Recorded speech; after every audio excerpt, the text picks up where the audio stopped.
All right, so I'm joined with Logan Bawcom. Logan, go ahead and tell us about yourself. Well, you said my name, Logan Bawcom. I'm 32 years old, and I've played professional baseball for the last 10 years, minus last year because of COVID. Yeah, I got two little kids, Navy and Briggs, and I've been married for 6 years to my wife, Jordan, and we live here in Dallas, Texas. So, So I've probably known you for about like 7 or 8 years. And I knew you went to UTA. I didn't even know you went to Midland first. Tell us yeah, about like what that kind of how that came up, your decision to go there, and I know it was close to home too. yeah. I grew up in Midland, Texas, out in West Texas, and I was just a chunky shortstop coming out of high school. Man, I could hit, pitch a little bit here and there, and I'd really wanted to go D1 like any other kid, coming out of high school, and had some offers from like some D3s and stuff like that, and it wasn't gonna work. And I was like, well, I can stay close to home. Parents can come watch me play. This will be awesome. And so I signed with Midland there and played there for 2 years, doing both back and forth. And that's where I truly, honestly, learned how to play the game, just from fundamentals, fielding a ground ball correctly, pitching correctly instead of just throwing, this, that, and the other. And if I would have went to D1, I would have been absolutely lost. And I attribute a lot of what I learned, honestly, to my coaches there at Midland. They were amazing. So the talks to go to UTA, which you eventually went to, was that at all like shortstop in that picture, or is it just straight pitcher? No, I mean, I was when I was at Midland, I played first and third. My sophomore year, I Hmm. played first, and I'd come in and close. That was kind of my role there. And then going to UTA, they were going to let me do two way, which was a good kicker. Plus, it was close. My parents had moved to Granbury outside Fort Worth by that time, so it was like an hour for them. So it was perfect for them to come see me. But yeah, going there, they were going to let me pitch and hit, so I was pretty excited about that. And then in the fall, I did both, and then the spring, it's always funny. I was DT's the head coach there, Darren Thomas, and I hit a double against like OU or somebody on a midweek game on a Tuesday, and I slid in head first to second, and he was like, "You're done," and I was like, "What are you talking about?" He's like, "You're done. You could have separated your shoulder, and we only have three starters, and you're our third starter." So he's like, "I can't afford for you to get hurt." And so he always Dang. gives me crap all the time. He's like, "See, I made the right decision for you." I was like, "Yeah," because hitting is not fun, especially at the so, That's funny because I mean, like a lot of guys, like two way, like they go in two way. Their first fall, they get nixed. Like we had Brandon Coach on who was saying like he was a two way, but like his first fall, they're like, yeah, you're not playing shortstop. And like you even like hitting off of OU, which is pretty huge school like back then and even now, but it's still like no, you slid the wrong way, so let's go ahead and like make sure we don't risk it. yeah, he was just. I mean, I know how to slide head first. It wasn't anything like that. Like it was just he was like, you could have jammed a finger, this, that, and the other. And another one, I had a pinch hit.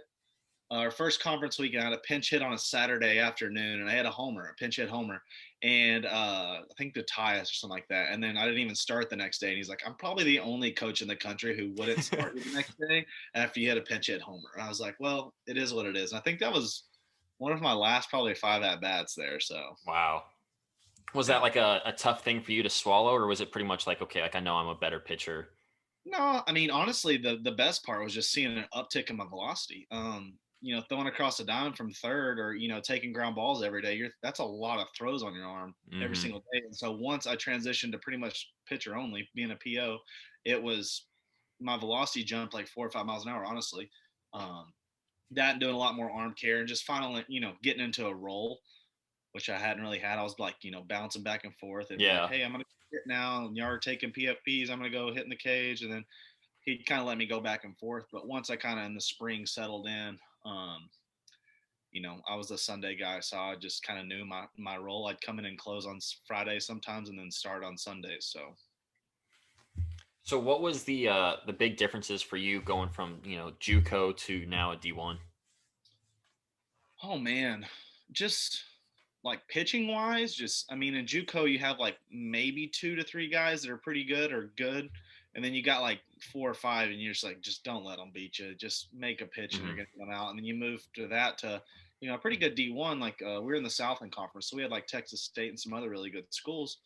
A few that were ranked. Sam Houston was on there, and man, they had 1 through 9. They were pretty scrappy, and so you just had to make your pitches, the whole entire game. And so I just feel like um, the competition was a lot better. It was just a little uptick. 1 through 9 was a lot better than just 1 through 3 or 1 through 4, and then just don't get beat by 4 through 9. So Yeah. How many years were you at UTA? just one. Yeah, I was Just there one. in yeah, I graduated in '07. I was '07, '08, '09 or whatever at Midland, and then just '09 and 10. I was at UTA and then got drafted there in 10. So with the draft, did that kind of come into picture at Midland like your second year, or was it, Oh, just from UTA? oh no, no. I barely was hitting 90 at Midland, like maybe every now and then if I was lucky. That West Texas wind was at my back and Mm, could get the fastball in there. But yeah, probably in the fall was when I started kind of getting those questionnaires and whatnot, and I was like, is this really going to happen? But the beautiful part is we had a first rounder on our team, Michael Choice, so there mm. was scouts everywhere, and I didn't even know it signing there, and I'm so glad I did. But I always give him crap. I'm like, dude, you're the only reason I got drafted. But yeah, I mean, we had scouts everywhere, so I was getting questionnaires and stuff, and I had an okay start to the spring season, my junior year, and then I kind of got hurt a little bit, had some shoulder stiffness, pulled a hamstring, a few other things, and then finally by the time I got I knew it was going to happen. It was like the conference tournament. I hit like 94 or something like that, and closed 3 innings, and like was lights out and threw amazing. There was tons of scouts in the stands to see Mike, and so um, that's when I started getting a lot more phone calls. And I was like, oh, this may actually happen. This is crazy. And that's a handful of years ago when like 94 was quite a big deal. Yeah, now it's nothing. If you're not Now it's hitting like, yeah, now it's 94 and you might go to D2. we'll smell you.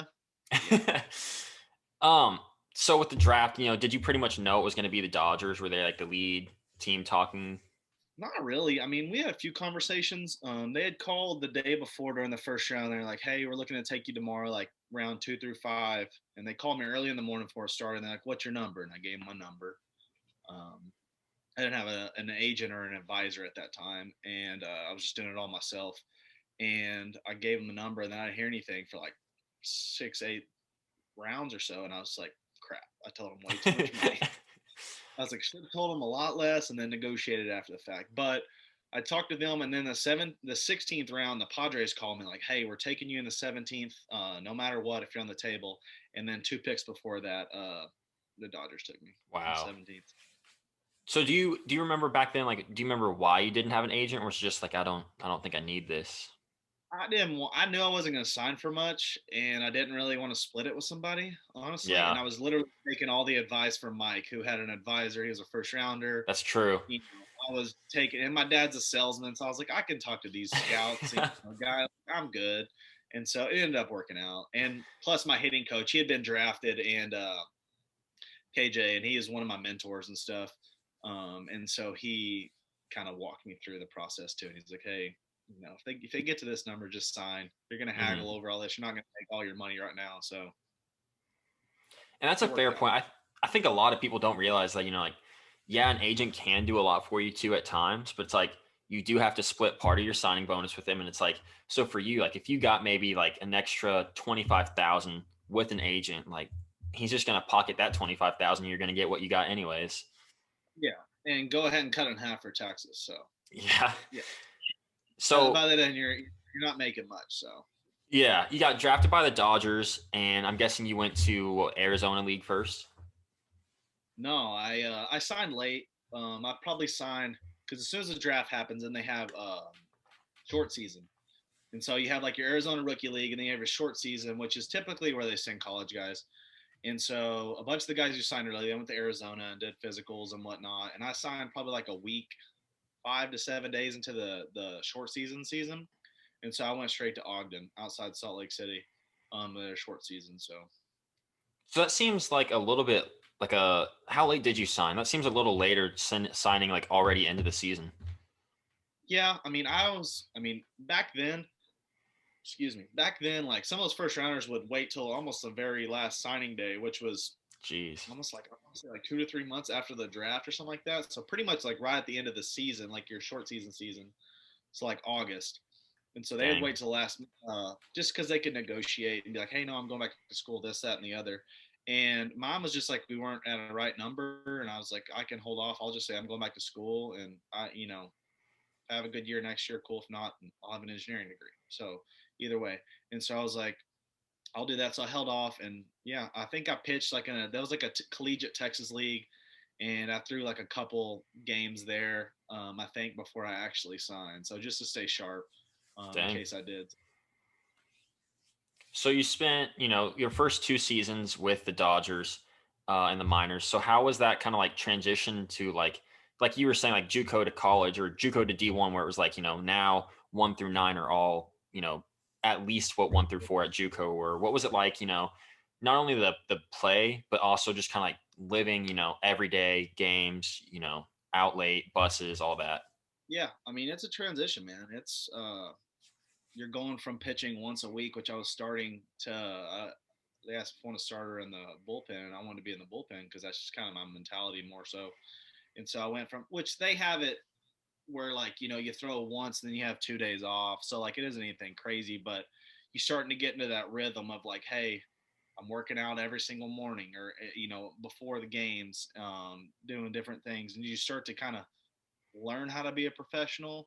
And the Dodgers are really, really good about explaining all that and giving you a really good plan to go off of, and then you find what works for you and what doesn't.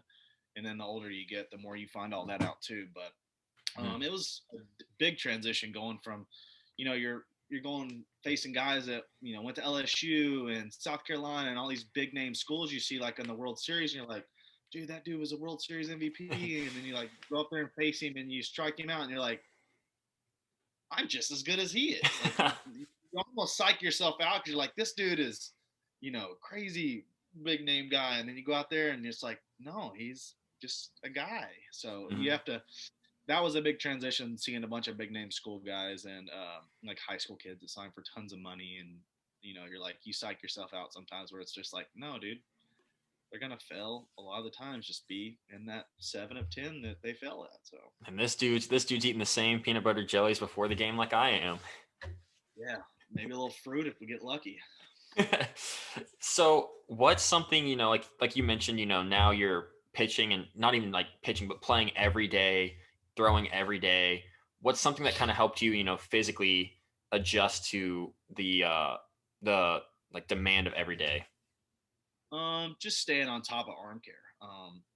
We run every day. Obviously, we had different, you know, volume type runs if it was sprints that day or gassers or poles.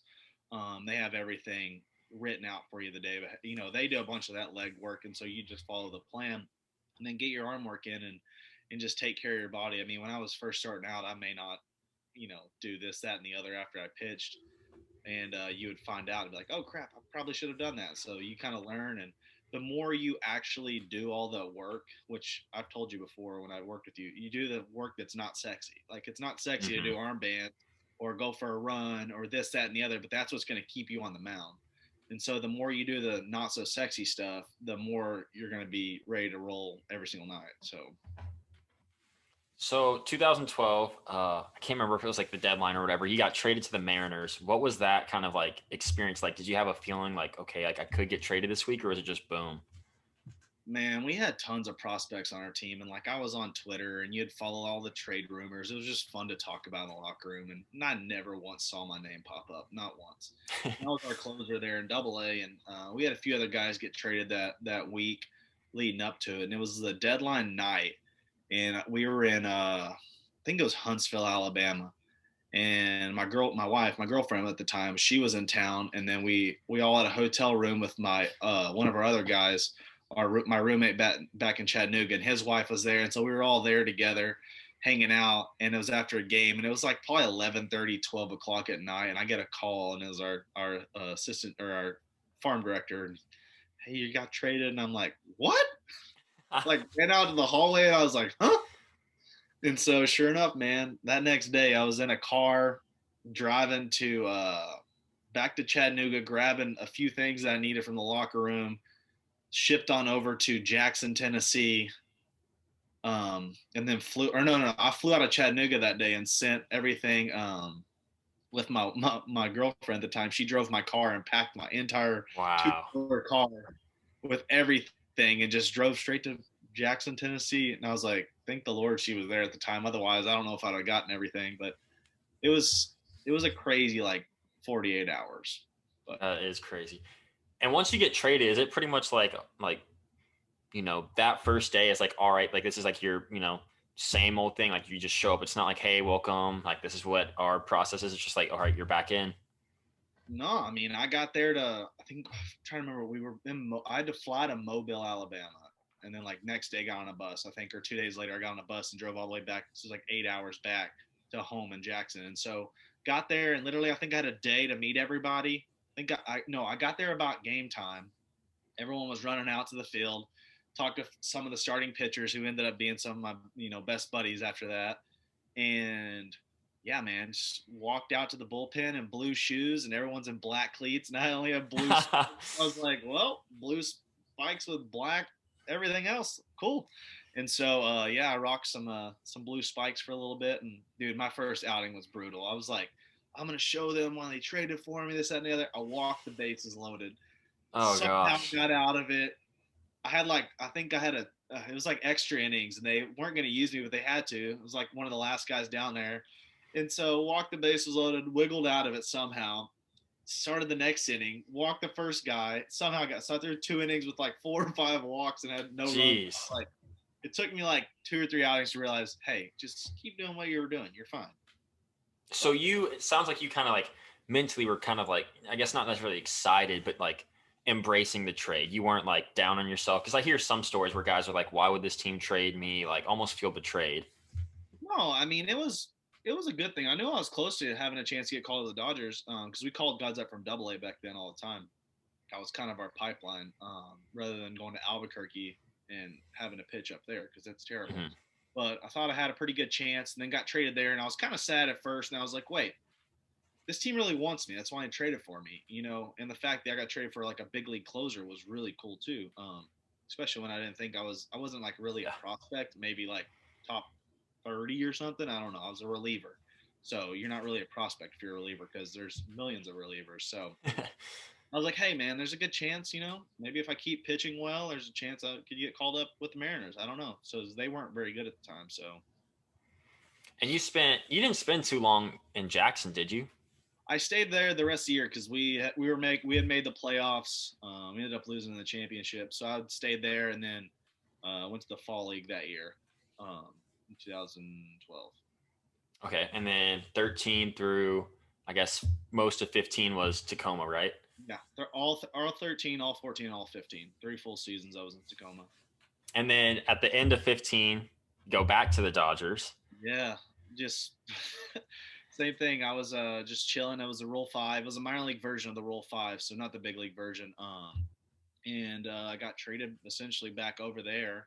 And I was like, cool. I mean, I was thinking about being done after 15. I was like, I'm kind of over this. Been in AAA for 3 years. I've been on the roster, off the roster. I was like, kind of over it. And got traded back to the Dodgers and had the best year of my career. So thank the Lord for that. And that's exciting because, I mean, you went back to AAA, and at that time was Oklahoma City still, right? Yeah. And so this starts a trend, so after that year, you sign with the Padres. Mm-hmm. What was that like being like a free agent for the first time, like complete any team you want? I mean, I ran out of my minor league contract, so I was a free agent, and it was a little, I was kind of worried a little bit, but I also had the best year of my career. I mean, I started midway through the year. I think July 4th was my first start and started the rest of the year. And I was like, we made the playoffs, went all the way to the championship, lost in the championship to the Padres, El Paso. And I had like 100 innings with like a sub-2 ERA. And I was like, this is going to be good for free agents. And wasn't 15 with the Dodgers that year that you had like that playoff, like you got a walk-off walk or something like that? That was, oh God, no, that was 18. Okay. When I signed back with so we'll get back to that one. That was crazy. But yeah, going into free agency, it was crazy. I had like probably 2 or 3 teams that were really, really interested and ended up going with the Padres. Just because I felt, I talked to Andy Green. He was the manager in the big leagues at the time. And he'd call me and we just talked for, 15, 20 minutes about, honestly, more about life than really baseball. And I was like, I really like this guy. I could really see myself, making my debut with them, hopefully. And so I was like, let's do it. And plus, I had a few buddies on the team too. So I was like, this could be cool. And it was in Arizona, so can't beat that. And then you did you spend the whole year with them? I'm trying to remember. I stayed. I was with them all the way because as a free agent, I had my contract. I could take my out, which it's just an out in your contract where like if they don't call you up, you can become a free agent. So like I was pitching pretty well. I mean, I had like really good numbers. I think I had like a sub 3 in El Paso with like 50 innings. And I was like not getting called up. They weren't very good at the time. They weren't gonna call me up, and so I was like, well, I'm leaving. And so I took my out and I signed on the way on. We were in Round Rock and I took my out and I drove home to Dallas. On the way home, I signed with the A's, and then flew to Wow. Nashville the next day. Yeah.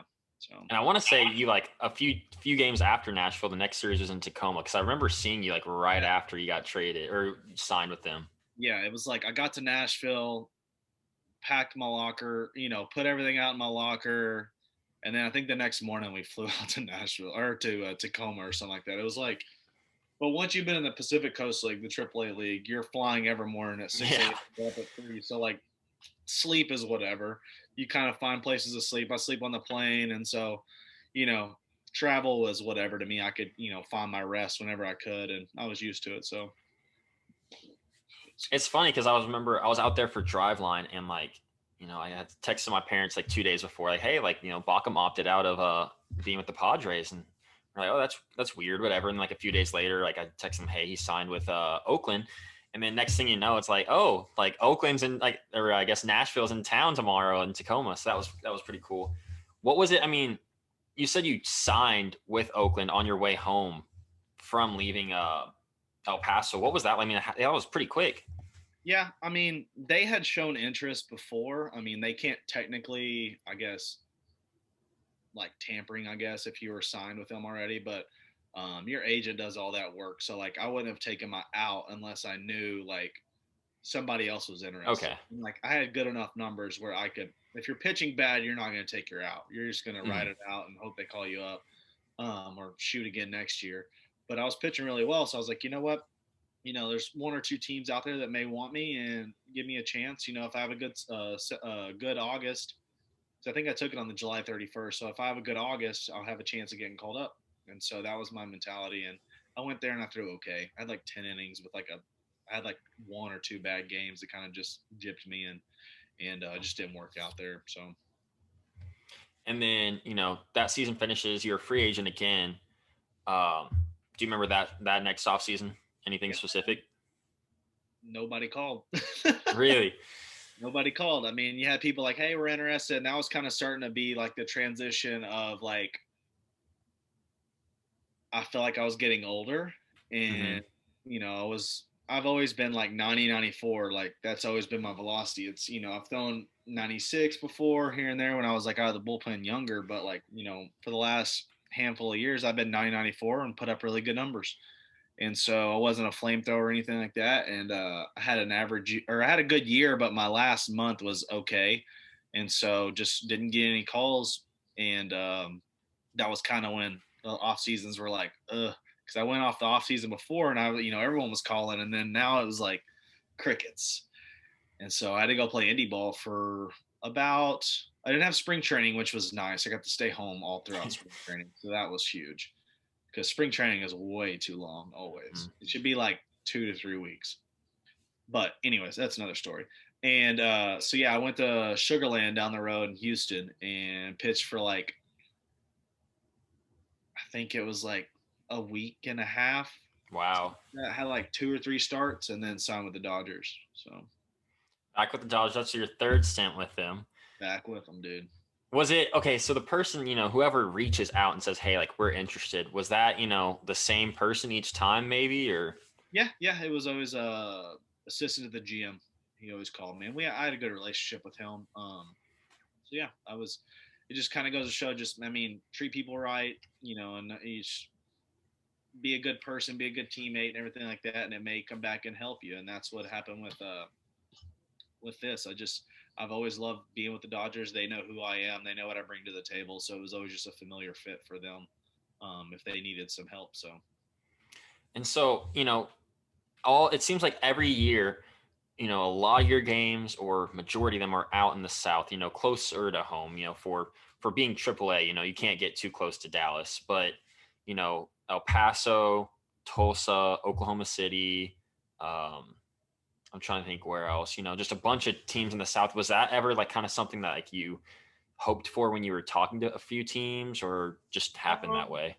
it just happened. I would love to, sign with the Rangers or something like that, where I'm like legit close to home, either in Round Rock or Frisco. That'd be huge, but they never called. So it's like whoever calls. Honestly, the older you get, it's like whoever calls. I mean, it was Hmm. just kind of it was a really big blessing being in OKC for like 3 of the last 4 years of my career, and it was amazing. And so having going from being like newly married and living up in Tacoma and being away from my wife, our first year of marriage, I saw her like for 24 hours, like on a weekend once a month. Yeah. It was just, constantly Skyping or FaceTiming and stuff. So being back closer to home was amazing. And I mean, even with Tacoma, like one of the little bit of a good part about it is like you do come to Oklahoma City like what, once or twice a year. Yeah. Even like that and Round Rock. So like even when I was in Tacoma and we'd play in Round Rock, I'd always have all of our family would come out and stuff. It was awesome. Always getting a pitch in front of them, and even New Orleans was fairly close, and my family would drive out there. So It seems like that Tacoma team, like the 2-3 years you were there, a lot of the guys were from like the Texas area. yeah, we had a few. Yeah, we had a bunch in the. I think we like in the bullpen a bunch. We had like probably 3 or 4 most of the year, so it was really cool having some Yeah. some Texas guys. So towards the end of your career, you said you felt like you were getting older. Um, you got married, you had your first kid. What was it kind of like transitioning between like, like, okay, like now I'm like, have a family going on while I'm, bouncing, city to city playing. How was the transition to do that? Man, it's tough. My wife's a rock star. That's the only way it could have been done. Honestly, was she picked up the load. I would leave, and then that was probably the hardest part was just leaving. When you come home for All Star break or something like that, and you get to spend all your time with. I only had one at the time. I had two. My second one in 2019. So just having one at the time, it was just tough, man. Leaving my little girl. You're saying bye, and you're like not gonna see you for like a month, and you're gonna Hmm. change drastically. And so each time when I'd see him, she would change so much, and so it was pretty tough, honestly. But thank the Lord for FaceTime, or it would be completely different. So And it at least seemed like, towards that time where you're starting like, your son's name's Briggs, right? Mhm. So when y'all had him, that was when you were back with the Dodgers, right? I guess the what, third time you were with the Dodgers, but in 18. So I mean, you were still like, that was when you were in Oklahoma City or Tulsa. So a little help there at least. Yeah, yeah. The first time when we had Navy, my daughter in 17, I was in El Paso, so I got to come home. It worked out nice. We had her before All Star break, so I came home for like 4 or 5 days, and then went back for like I think it was like 3 days, and then we had All Star break for like 4 days. So I got to come back home, which was nice.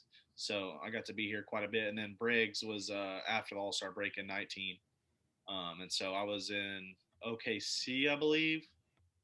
I think so. And so I got to come back for that for quite a few days and be here for my wife through all that. So It almost seems like kind of like a blessing just being like close enough to home, when that started, like, both kids, and just now that your family's growing, you were closer than, say, if you were in Tacoma at that point. yeah, I mean having to have my wife put two kids on an airplane and and fly to come see me, Yeah. 2 or 3 days. That's a lot of work, and I mean she's a rock star, but that's a lot of work to throw I them mean, all. even driving a couple hours to Oklahoma City. Yeah, she would pull over sometimes and be like, they're just screaming. She just has to pull over and just be like, calm down. So And she was busy too. She had a lot of different like hobbies and all she was doing, right? she runs her own hair and makeup business out of this shed that I'm currently in, her office. So how was it, getting to play when you were like with Tulsa, getting to come to Frisco? How was that? That was cool, man. I mean, I've driven by the ballpark a handful of times. I've never been in it, and so I don't think I played in it until I've never pitched there. I've always like started the week before, the day before. I got Wow. never got to actually pitch there, but it was cool. I got to enjoy the lazy river in right field. So, um, during BP. And yeah, it was cool just, having all my friends come out and just chill and hang out and, yell at me from the dugout. And, it was fun, man. Um, so towards the end of that, I guess what was it, 19? You signed a little late too, didn't you? Yeah, 19. Let's see. I signed right at the end of spring, like what would have been spring training. They had a few injuries, and I was staying sharp. I was going to UTA and throwing against all their guys, so I was staying sharp. And yeah, so I mean, I signed probably, oh my goodness, right at spring training, and I went to Arizona to get built up. They flew me out to Arizona, so they wanted me to be a starter. So I flew out there, and I was out there for about a month, just to get built up to like 5 innings. And I, flew out a couple times to OKC to make a like 2 inning start or 1 inning start or something like that to fill in. So Was that like that off season kind of tough to decide, do I stay home and be with my family? Do I keep trying? yeah, I mean, I felt really good. So like, I mean, I was throwing the ball well, still coming out of my hand well, and I was like, I can't just quit on that note. And so I threw really well and, was feeling good. And so I was like, I'm going to give it one more whirl. And so I did. And had I don't even remember how good of a year I had at 19, honestly. I feel like it was probably like, I had like a low Honestly, it four, was pretty good. Yeah. say low four, high three, probably, between double A and triple A. So And that's like, I feel like it was like every other weekend you're on, AAA. The next weekend you're on AA that year. yeah, that's just, I mean, they're so interchangeable there. Double A and triple A between Tulsa and OKC with the Dodgers, that they send guys back and forth depending on need. So yeah, I was always traveling. So story of my life. So now is it nice just to kind of be like, you know what, like I'm home with my family, don't really have to worry about that. Yeah, I mean, it takes a toll on you, man. Like just all the being away. I mean, if you're a single guy, it still takes a toll on you, all the Hmm. travel and whatnot, and then just having a family and always being away from them. It's a lot. It's a lot. And so being home in 20 because of COVID, there was no minor league season, so I was a free agent, so I didn't sign, and I was staying sharp all the way up through probably like July, and then when I realized like there's not going to be any minor league season, um, I think I threw in July or August. I threw for a team in Korea. They came into town, and so I threw for them Wow. and threw really well. I mean, had no expectations. I honestly, I was gone to the beach for like a week, and I didn't throw once at the beach. Got back on like a Friday, and they're like, "Hey, we need you to throw on Monday," and I was like, "What?" I told my agent, I was like, "I don't have anything to lose. Might as well." And so I hadn't thrown off a mound in like 2 weeks, and I was like, whatever. I went out there and I dotted. I was like, because I had like no pressure. I was like, what do I have to lose? And so I went in there and dotted, threw really well. Um, Nothing came from it, and that was the last time I touched a baseball in the last probably like 6, 7 months. Dude, sometimes just that little bit of time off is like exactly what you need to. Yeah, exactly. It's like there's like a healthy threshold there with like Mhm. a little bit of time, but too much, it's like you're spraying balls. So Yeah. So now, are you is like your Bach Design Co. Is that like your full time, work right now? Um, yes and no. Like I kind Besides of being a dad. yeah, well that's full time always. Full time babysitter. You can't call yourself a babysitter if you're a dad. So I'm walking down all the time, and we actually have a babysitter, which is really nice. It helps me, get out in the garage and build some stuff for friends and family. And then my wife and I, we're building a wedding venue right now. So Okay. yeah, so that's my next job is right now we're going through construction. We're finishing up. We just finished up all of our architectural plans and we're about to break ground, hopefully in the next month or two. So, And are you getting to build that, yourself, or are you having someone do that for you? no, I'll do some of the finish work inside, but I mean, we're talking big steel and cranes and Oh, like an yeah, actual, okay. I was yeah. thinking like a nice gazebo with like a little bit of It's like this. almost a 10,000 square foot building. So yeah, we're Oh, wow. we're building a massive structure and we're going to host weddings there and other events in Cleburne, south of Fort Worth. So Okay. yeah, that's my next adventures. That's awesome. So how, what started your passion for the woodwork, the design company?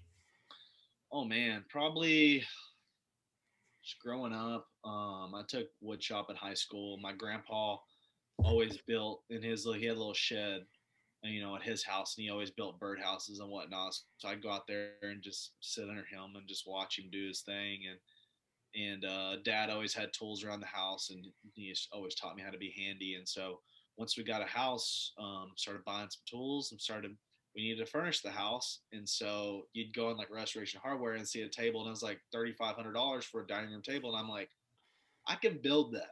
Yeah. So my wife's like, no, you can't, because she didn't know I could do any of that stuff. And so I built it, and she was like, oh my gosh, okay. And so that's went from that to, other friends and family asking me to build stuff. So right now I'm building my uncle, a big old entertainment center, and my parents a big like 5 foot round table right now. So I always have I'm always getting random texts asking to build, different things. And so uh, mostly for friends and family. I don't really advertise it, and whatnot. It's just, help people out. So Is that something you kind of think of like, a side, like not even a side hustle, but just kind of a side job, or is it just more of like a hobby? yeah, I'd say a little side job here and there. Make, some, honestly, early on if I was making any money, I was just buying more tools. Hmm. So just outfitting the garage. So, I mean, you always need something, as far as that. But I mean, during COVID, I wasn't making any money. Yeah. So I was on limit and trying to get by. And so I would, I didn't build a ton, but Because I I, remember like years ago when you were giving me lessons, it'd be like, every other day, like before lessons, like I'd be seeing like a new tools or whatever coming in that you were posting. And it was just like, man, like he's like going into this. yeah, I mean, it was nice having like everything. I mean, trying to get like I got a few things for free, obviously, giving Ryobi or different people shout outs on Instagram. So that was nice getting a few tools for free. But yeah, man, tools are expensive. But if you have the right tool for the job's a lot easier. Hmm. What would you say is your favorite, thing you've done? Because I saw like you did a locker almost for an Astros fan, and that was pretty cool. What is Yeah, like your favorite to do? that was like where two things just aligned together. Where like I was like, I know he is a huge memorabilia collector for all things Astros, and so I was like, I've seen a million lockers, and so he's like take it and do what you want with it. Just so I got to do it all, and I built. That was probably one of my favorite recently. Um, I don't know. Some of my early on stuff I liked, but now I look back, I'm like, that wasn't very good because like Yeah. anything, the more you do it, the better you get.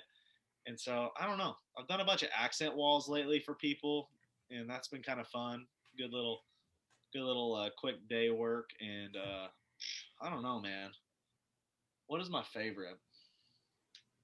I built like a little entertainment center type thing for one of my buddies that I play with the Dodgers. He like has his fridge on one side, and it's like for its in his pool table. Oh, that like drink table. Yeah, and it had like metal barn Hmm. door sliding one, so that one was cool. And he I puts like saw his that one. record That one was in. real nice. And so yeah, it was cool to build something like that. He'd been asking me for a couple years, and finally I was like, yeah, let me come measure it all out. So I yeah, remember you posting about that one. That was pretty. That was like really nice done. yeah. And I'm sure that locker was nice too, because like in the minor leagues, that locker might have been nicer than half the ones you got. Well, it was way nicer. Although it was like a big league locker. I mean, I built it all out of nice oak. I mean, it was really nice. So So just a little flash, or I guess going backwards, talking about your baseball career, what is one thing that like, maybe not even Logan Bawcom, you could go back and tell yourself in high school or college, like I guess just out of the draft, but just to a guy who has, maybe a handful of careers where you go through different teams, different levels. What's something you wish you could tell, the dude who just signed his contract? um, to just stay even kill. You're gonna have your ups and downs, man. It's inevitable in this game that you're gonna suck some nights and some nights you're not. And if you sorry, my wife's texting me out the wazoo. But yeah, just to stay even kill. I mean, be the same guy every day when you show up in the locker room. It's just going to help, with teammates, this, that, and the other. And honestly, it's just going to help your mental health. Like if you're going through every day and you're riding this roller coaster, is what I call it. You're pitching well, you're up here, and then boom, you have a bad outing, and then like those just snowball because you're in that mindset. But if you always have that mindset, like no, that was one, whatever, flush it out the window. Early on in my career, it wasn't that easy. I was a closer, so when I'd like blow a save, it would like eat at me for like weeks, and then it would like affect my next outing. And so if you could just once it's done, get rid of it, you know, that's what I would definitely tell my younger self. And so to finish up, I've got two questions left. One baseball, one not. I'll go with the non-baseball first. I know you're a huge coffee fan. So what's like your go-to, you're going to a coffee shop, what's your go-to drink? And then in North Texas, what's your favorite coffee shop? Oh man, dude, for Christmas I got an espresso machine from my mother-in-law and sister-in-law, and whew, I've been making my wife lattes and whatnot. But if I go somewhere, I'm definitely getting an americano, typically. So a little espresso and hot water. Iced or hot? Oh, hot. I mean, it depends on the season. If it's winter, always hot.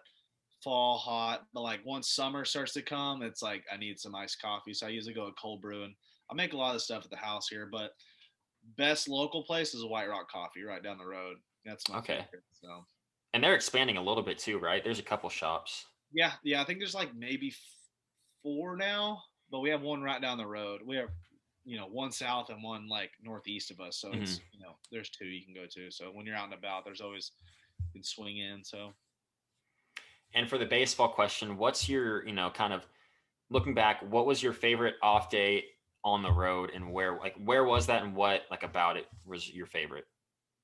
oh man, favorite off day. I don't know if it. And it doesn't have to be like exact day, but just kind of like, oh, I love going to say Albuquerque because of this or whatever. I don't know if it'd be probably like when we were in Nashville. I feel like Nashville and Vegas were the most fun because it's Nashville and Vegas, Hmm. and so Nashville you could always go to, go see all the country music Hall of Fame and different things like that. So that was probably. And there's just so much to do. There's so much good food, good coffee places. Um, but yeah, Nashville was probably my number one favorite city to play in. Did you make sure to try a coffee shop, most of the Oh places you yeah, went? absolutely. That was my number one thing. Was like, where am I going to eat breakfast and get coffee? So that was my go to thing. I would always get on Yelp or some other thing and find all the reviews. So And luckily in double and triple A you can find those, but like in single A and short season, it's like, where's the IHOP next door? lucky, yeah. Make hotel room coffee. You're just like, Yeah. this is really bad, but I got to do it. All right. Well, I wanted to thank you for coming on. Thanks for having me, man.